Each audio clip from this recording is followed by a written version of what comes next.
imani kwenye mchezo wa kwanza ambao ni mgumu, na sio tu kutengeneza hiyo imani. Nadhani pressure ambayo anaizungumzia kocha wa Yanga ni tofauti na pressure ambayo alizungumzia Fadil. Fadil alizungumza pressure ya kocha wa Yanga ni kwa kuwa yeye ni mgeni. Ni mgeni na ana wachezaji ambao ni experience, lakini pressure ambayo anayo yeye ni what if anaenda kupoteza tena kwenye mchezo ambao kocha ni mgeni wa Young Africa. Mimi nafikiri kusema kwa kocha kwamba pressure uaga ikwepeki yuko sahihi kabisa, kwa sababu ukiangalia Simba na Yanga mara zote michezo yao hata iweje lazima pressure itakuwa kubwa. Na ukiangalia Falls yeye anakuja kama kocha mpya, hajawahi kucheza dhidi ya Simba sehemu yote ile, sio tu kwamba yuko Yanga. Yani ukisema sijui alikokuwa wapi, hajawahi kukutana na Simba. Kwa hivyo anapokuja Tanzania tumemwona kwenye michezo miwili wa Lion pamoja na wa Bandari. Ni kocha ambaye ana muda wote ukimwangalia anahitaji matokeo. Yani ni mtu ambaye hawezi kupoa. Muda wote dakika zote 90 ni mtu ambaye ana force timu yake iweze kupata matokeo. Leo dhidi ya Simba nadhani pressure yake kubwa ni kuhakikisha kwamba Yanga wanashinda dhidi ya Simba na kujenga imani kubwa kwa mashabiki wa Yanga pamoja na wanachama wake. Na kuelekea mchezo wa leo huwezi kusema kirahisi, kwa sababu Simba wana timu imara zaidi. Nimewaona kwenye mchezo wao wa Simba Day, walikuwa na timu ambayo kiukweli tusiwe wanafiki. Wamebadilika sana Simba, sio wale Simba ambao tuliwaona msimu uliopita. Simba sasa hivi wako vizuri sana. Kwa hivyo wanapokutana na Falls ambaye ni kocha mpya wa Yanga na timu yake naye pia ni mpya, kuna baadhi ya wachezaji ambao wapo kama Alidi Aucho alikuwa mtu imara zaidi katika michezo ya dabi, lakini pia Stefan Azizki alikuwa mtu imara zaidi katika michezo ya dabi. Kwa hivyo mchezo wa leo utakuwa mgumu sana kwa Falls, kwa sababu yeye ndo mtu mwenye pressure kubwa zaidi. Amini hicho ninachokuambia, tofauti na Fadru ambaye yeye anaijua Yanga, ameshacheza nayo, anajua namna gani leo ana uwezo wa kuibadilisha game ikawa upande wa Simba. Lakini Falls anawaza namna gani ambavyo atapata matokeo dhidi ya Simba. Pressure plus ugumu ambao anaenda kukutana nao Falls, na ugumu ambao anaenda kukutana nao Roman, kwa hicho ambacho nimekizungumza, plus hiyo pressure. Ugumu wa kukutana na kocha mpya ambao yeye kukutana nao, na ugumu wa kwenda kukutana na kocha mwenye experience kwenye game kama hizi. Jana kwa nazungumza hapa juu ya kocha kuinject vitu vipya ambavyo vinaweza kuwa negative. Kwenye hiyo theory ya Falls pamoja na Fadil, kwa sababu wao ndio mastering kwenye hii movie, kwa sababu vikosi vao pia ukiangalia Yanga sio kwamba kimebadilika kiasi hicho. Simba kama alivyozungumza, squad nzima, hata shabiki ambao umetoka kuzungumza hapa, squad nzima imefumuliwa ile pale. Kwenye kila area ni maeneo machache sana. Namna ambavyo ugumu wa kukutana na kocha ambaye ni mgeni kwenye game ngumu kama hizi, umjui, unamuona tu kwenye game mbili, tena game mbili ambazo haziwezi kukupa determination ya moja kwa moja. Mimi niseme kwamba hawa Simba ambao wamebadilisha kikosi chao kwa asilimia kubwa, nimewaangalia kwenye mchezo wao ambao ulionekana, wameijenga timu ina muunganiko kama vile wameshakaa muda mrefu. Ingizo la wachezaji wengi wapya, lakini timu tayari ni kama ina muunganiko. Simba ambayo imecheza kwenye Simba Day, wote ni mashuhuda, tulishuhudia, ni tayari ni kama ina muunganiko wa muda mrefu. Kwa hivyo ukikutana na mtu kama Fadru ambaye tayari ameitengeneza timu ina muunganiko wa muda mrefu, yani ina muunganiko wa muda mfupi, lakini tayari wachezaji unaona wameelewana. Ukiangalia Simba walivyokuwa akicheza, mtu kama Neo Maema anacheza kama tayari amecheza msimu mzima. Mtu kama Nabi Keita yule tumemwona, Nabi Kamara. Kamara alicheza vizuri sana kama mtu ambaye amecheza muda mrefu na wenzake. Hayo ni maingizo mapya. Ukimwona bwana mdogo Anthony Mligo, fullback ya kushoto, ndio unasema kabisa na misimu mitatu. Lakini wanaenda kucheza na Yanga ambayo haijabadilisha sana kikosi chao, lakini na kocha mpya. Mbinu pekee za Roman Falls ndio zinaweza zikafanya mchezo wa leo ukawa vile ambavyo tumezoea kuona misimu iliyopita. Lakini kama hatakuwa na mbinu tofauti, bado atakuwa na wakati mgumu sana kwa Simba ambao nimeiona kwenye Simba Day. Ilicheza vizuri dhidi ya Gor Mahia. Wale Gor Mahia sio wepesi, ni wagumu. Nadhani mliona namna gani ambavyo Simba aliweza kupambana nao. Kwa hivyo mchezo wa leo mimi naweza kusema ni ngao ya hisani ambao ni bora sana, tofauti na ngao za jamii zingine ambazo tuliwahi kuziona. Nasema hivyo kwa sababu maingizo mapya ya Yanga, maingizo mapya ya Simba, timu ambavyo zinacheza, pressure ambayo iko kwa mashabiki pamoja na ndani ya uwanja, ni tofauti kabisa na misimu mingine, kwamba ngao ya hisani watu wako wanaichukulia poa. Na mimi naamini hata haya matamasha sio kwamba yamezima game ya dabi. Game ya dabi inabakia pale pale. Tofauti tu ni kwamba labda imechezwa Jumanne, siku ambayo hatukuwahi kuona Simba na Yanga wakicheza, lakini Mimi naamini nguvu ya Simba na Yanga bado iko pale pale, ukubwa wa dabi bado uko pale pale, na mchezo wa leo utakuwa ni bora zaidi ya michezo mingine yote. Mchezo wa leo ni kama mchezo wa ligi, hakuna utofauti kabisa na mchezo wa ligi ambao Simba na Yanga wanaweza kukutana. Of course mabadiliko ambayo mabadiliko ni makubwa, lakini mabadiliko yale ya nadhani mashabiki wa Simba wanatamani sana kumuona kocha wao hatuwezi kuzikataa, kwa sababu unaenda game 5 mfululizo zote unapigika, na game nyingine game za maamuzi. Stories za underdogs na athiri vipi mchezo? Stories za underdog, kwa maana ukisema underdog kwa maana kuna mmoja ambaye ni favorite. Kwa maana kwenye scenario tu ya underdog ni kwamba mmoja amekuwa akipoteza mara nyingi pale ambapo wanakutana, ama pale ambapo zinakutana timu mbili. Kwenye mchezo kati ya Young Africans dhidi ya Simba Sports, unamkuta favorite ni wananchi Young Africans, then underdog anakuwa Simba, kwa sababu amekwisha kupoteza takriban dabi 5 mfululizo ambao tunazizungumza hivi sasa. Young Africans hizo zote ameshinda. Kwenye story ya underdog, kwa maana wewe ukishakuwa underdog tayari kuna kitu ambacho kinaweza ikajengeka kwenye akili, hususan kwa wachezaji wapya.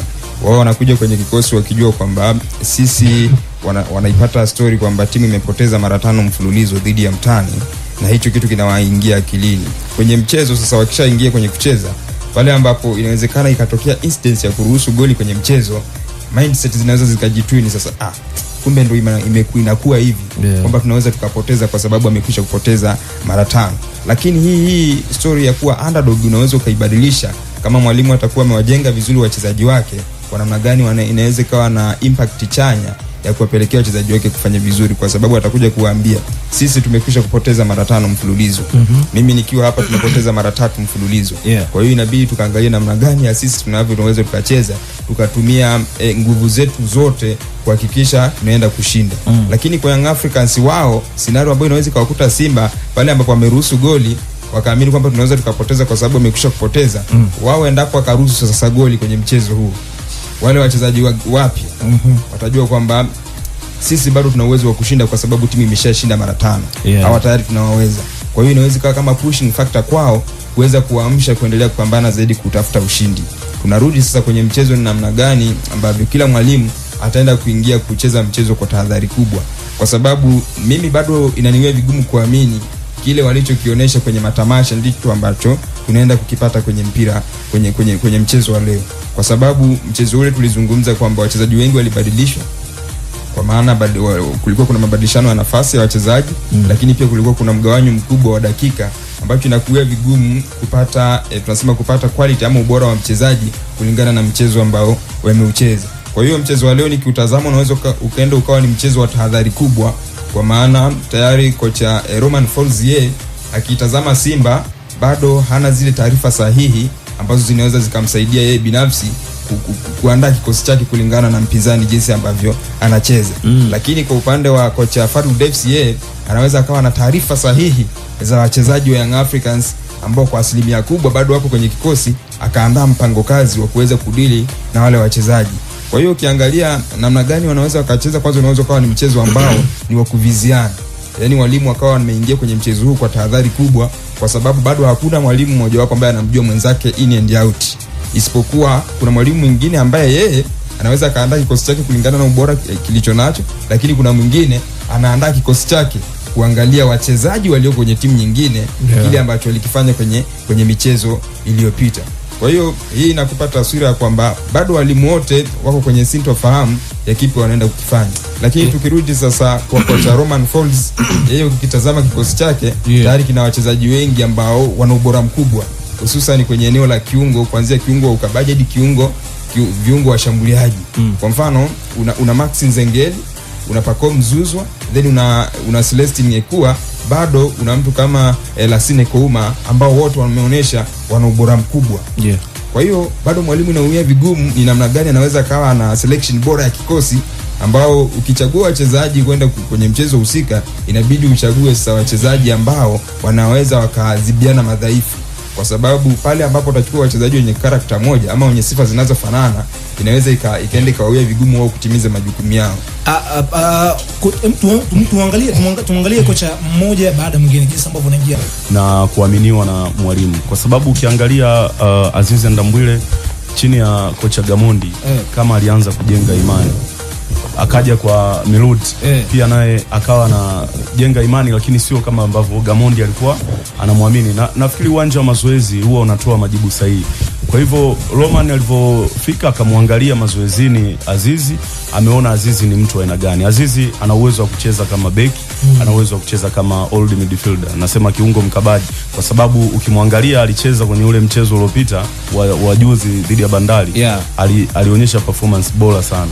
Na miongoni mwa watu ambao kama watapewa muda wa kutosha na mwalimu, swala la Azizi Ndambwile kuitwa national team ni kitu cha kawaida kabisa, kwa sababu ya ubora ambao yupo nao. Kuna wachezaji wanawasubiri makocha fulani waje ili wa raise sahihi, kwa sababu kuna wachezaji pia tunaona hata Ulaya anakuwa apati nafasi kwa chini ya mwalimu fulani, lakini akija mwalimu fulani anamuona mazoezini, anasema kutokana na mbinu ambazo mimi niko nazo au mifumo ambayo mimi naitumia, nahitaji mtu wa aina hii. Okay, mimi mbona hujanipa nafasi ya kutaja vikosi? Twende.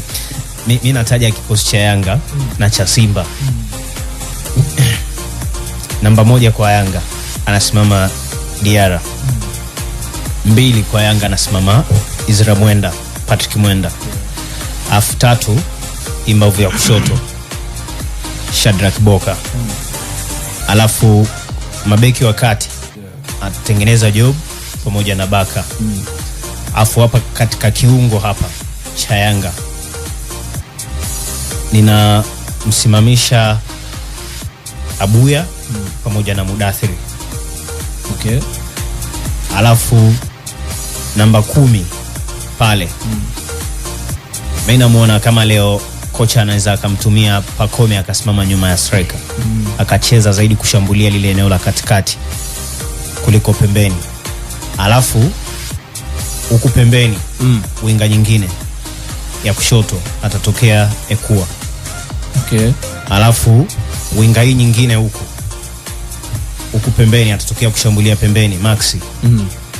Alafu juu kabisa kule namba 9 anasimama Clement Mzizo. Okay. Hicho ndio kikosi changu. Cha Yanga. Hicho cha Yanga hicho. Hicho cha Yanga. Mbona Yusufu umecheka? Hilo ni chama la kocha Jose. Naomba mlizingatie. Hicho kikosi changu. Ndio hicho ndio kikosi chako. Hicho ni kikosi changu na ya leo. Wewe kama Fadili unaingiaje kwa upande wa Simba? Kwa kama mimi kama Fadili. Kwa upande wa Simba goalkeeper ni Pimpin Kamara. Ndio utasema Yakubu. Alafu namba 2 anakaa Kapombe. Okay. 3 mimi namtia Nabi Kamara. Sehemu ambayo Mligo anaenda kuua. Yes. Nimemtoa Mligo na mweka Nabi Kamara. Okay. Kwa sababu Nabi Kamara natural position yake ni left wing, ni left back. Kwa hiyo namweka Nabi Kamara. Yani hayo ni maoni yangu. Alafu hapa katikati Roshain pamoja na Achamu. Okay. Alafu katika kiungo cha kukaba sasa pale katikati pale Kagoma atatembea na Niu Maema. Okay.